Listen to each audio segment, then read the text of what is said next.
안녕하세요. 2024년 5월 2일 목요일 역전의 용사들 시작하겠습니다.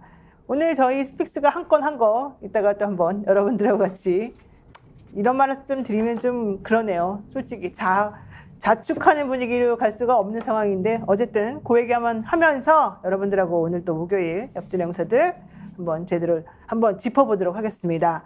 네, 오늘 같이 방송해 주실 우리 김종욱 박사님. 네, 안녕하세요. 김종욱입니다. 네, 그리고요 전계한 평론가님. 안녕하십니까. 예, 자축하겠습니다. 반갑습니다. 네, 그리고 임세은 전 청와대 부대변인. 네, 안녕하세요. 임세은입니다. 이제 앞으로 임세은님도 그냥 네. 평론가로 하는 게 어때요? 뭐 이것저것 아무거나 괜찮아요? 추천해주시면 됩니다. 뭐. 낙천자 이렇게 얘기하셔도 되고. 알겠습니다. 자, 오늘 저희가 시작하면서 뭐 자축 얘기를 왜 했느냐, 이건 사실 뭐 자축할 얘기는 아닌데 제가 이제 일부러 말씀을 드린 건데, 어제 저희 스픽스에서 우리 전계원 평론가가 정말 사자후를 토했습니다. 있을 수 있는 일이냐, 우리 공항 같이 가자.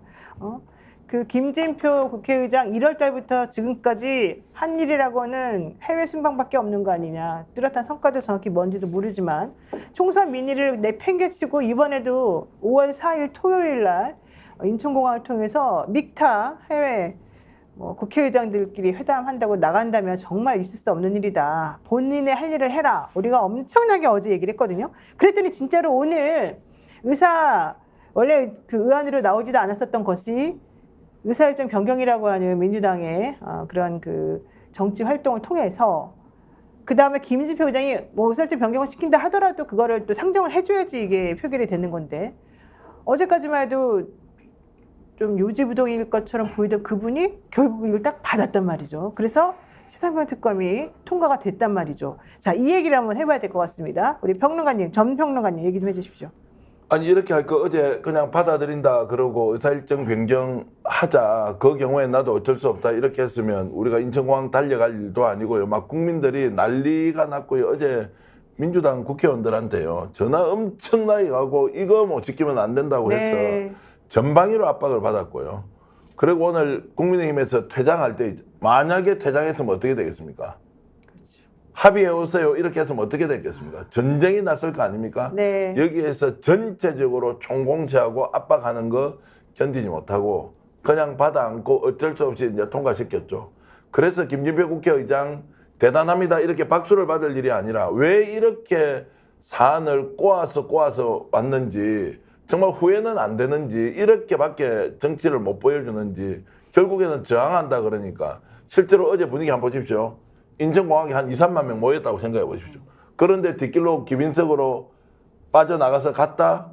돌아올 수 있겠습니까? 네. 그런 무리수를 떴던 김진표 국회의장은 지금도 비판받아 마땅하다 저는 그렇게 생각합니다. 그런데 또 국민의힘에서는 이제 김웅 의원 빼놓고 나머지는 다 불참하면서 나가면서 김진표 의장이 민주당하고 짜고 원래 처음에 5월 2일 본회의 할 때 의제 안 올렸기 때문에 우리는 사실 이거 안 할 줄 알고 받았는데 민주당하고 짜고 일부러 의사일정 변경도 받아주면서 또 의안으로 상정도 해준 거 아니냐. 이거 진짜 이상하다. 뭐 이런 얘기까지 지금 했어요. 근데 사실 그렇게까지 김진표 의장이 좋은 마음으로 그렇게 디테일한 머리를 써가지고 했을 것 같지는 않거든요. 어떻게 보십니까? 말씀하셔서 그 정도 짰다고 얘기하면 뭐 박지원 당선인이 그렇게 욕까지 해야 될 일을 하는 게 없는 거죠. 네. 전 그래서 아직 마지막까지도 아마 김진표 의장은 어떻게 할지에 대해서 명확한 입장을 주지 않았던 거라 생각이 들고요. 네. 민주당 입장에서는 배수진이죠. 만약에 이 차상병 특검을 어떤 형태로든지 이번 21대 국회에서 통과시키지 못하면 그렇게 막대한 의석을 준 민의에도 불구하고 민주당은 국회의장 한 명 정도를 뜻대로 압박하지 못해가지고 가장 중요한 국민들의 60% 70% 이상이 찬성하는 최상병 특검을 통과시키지 못한 원죄가 있기 때문에 네. 전 이렇게 진행되면 22대 국회에서 민주당이 할 수 있는 일이 없는 거죠. 저는 그런 면에서 총공세했다는 생각이 드는데 계속 이제 우리가 마지막까지도 의구심을 하였던 이유 중에 하나는 뭐냐면 아니 민주당 출신 국회의장이 왜 이러지? 그러니까요. 뭐가 걸린 게 있나? 이렇게까지 해야 될 이유가 뭐가 있어? 민주당이 이렇게 압도적으로 요구하고 있고 국민의 70% 이상이 요구하고 있는 사안 그리고 이게 무슨 지금 법안이 나온 게 아니라 패스트트랙에 다 담겨져 있어가지고 네. 시점이 다 지났기 때문에 그냥 상정에도 아무 문제가 없는 거였거든요. 그렇죠. 그래서 제가 볼 때는 김진표 국회의장이 끝내 민심 여론을 못 이겼다. 아마 제가 볼 때 이번에 통과 안 시키고 해외 나가려고 그랬다간 본인의 정치적인 인생뿐만 아니라 나머지 인생도 제가 볼 때는 매우 불행했을 거라 생각이 들 수밖에 없어요. 본인이 아마 그런 압박들을 받았을 거라 생각이 들고 그래서 본인이 그 얘기한 것처럼 얼마 안 남았다고 얘기했잖아요. 네. 결자 해지할 수밖에 없었던 능동적인 게 아니라 수동적으로 할 수밖에 없었다고 생각합니다. 자, 저의 개인적인 생각은 스픽스의 힘이 이번에 엄청나게 컸다 이렇게 생각을 하는데 김진표 의장은 이렇게 말하고 있습니다. 최상병 특검법이 신속 처리 안건으로 지정된 취지와 21대 국회 임기가 얼마 남지 않은 특수 상황인 것을 고려해서 이번에 상정하게 된 것이다. 이렇게 말했고요. 국회 본회의에서 168명 재석한 와중에 168명 모두가 100% 찬성하는 방식으로 이번에 통과가 됐습니다. 국회법 77조에 따르면 의원 20명 이상의 연서에 의한 동의로 본회의 의결이 있거나 의장이 각 교섭단체 대표의원과 협의해서 필요하다고 인정이 되면 의사일정의 일부를 변경시킬 수가 있는데 이번에 민주당이 원래 안건에 없었던 이 최상병 특검을 안건으로 올려달라고 의사일정 변경을 신청을 했던 것이고요. 여기에 대해서 의사일정 변경 그러니까 동의의 건이 제출된다고 해서 무조건 이게 뭐 상정 이렇게 보지는 않는 거거든요. 이것을 표결에 붙일 것이냐 말 것이냐 결정을 이제 해줘야 되는 거예요. 누가? 국회의장이. 그런데 결론적으로 의장이 표결을 미루고 만약에 여기에 대해서 또 끝까지 버텼으면 사실은 정말 난리가 나지 않았을까 생각이 드는데 김진표 의장이 전격적으로 여기에 대해서 직권을 상정을 해준 겁니다. 말하자면 해줬다? 그래도 기분 나쁜데 상정을 한 것이죠. 근데 저는 이게 어쨌든 몰려서 한 것이다라고 생각하긴 하지만 김 의장은 실질적으로 민주당에서도 엄청난 압박을 받은 것으로 얘기가 되고 있고요. 이렇게 얘기합니다. 의장으로서 본 안건에 대해 여야 합의 처리를 나는 그동안 독려해왔다. 최상병 특검법은 국회법 85조에 따라 신속 처리 안건으로 지정이 돼서 지난 4월 3일부터는 본회의에 이미 올라와 있었던 것이다. 다만 그렇다 하더라도 이게 60일 이내에 상정되지 않으면은 해당 기간이 지난 후 처음 개의된 본회의에서 이것을 다시 상정해야 되는데 결론적으로 5월 29일에 임기가 종료가 되는 21대 국회에서는 그렇다면 어떻게 하겠느냐.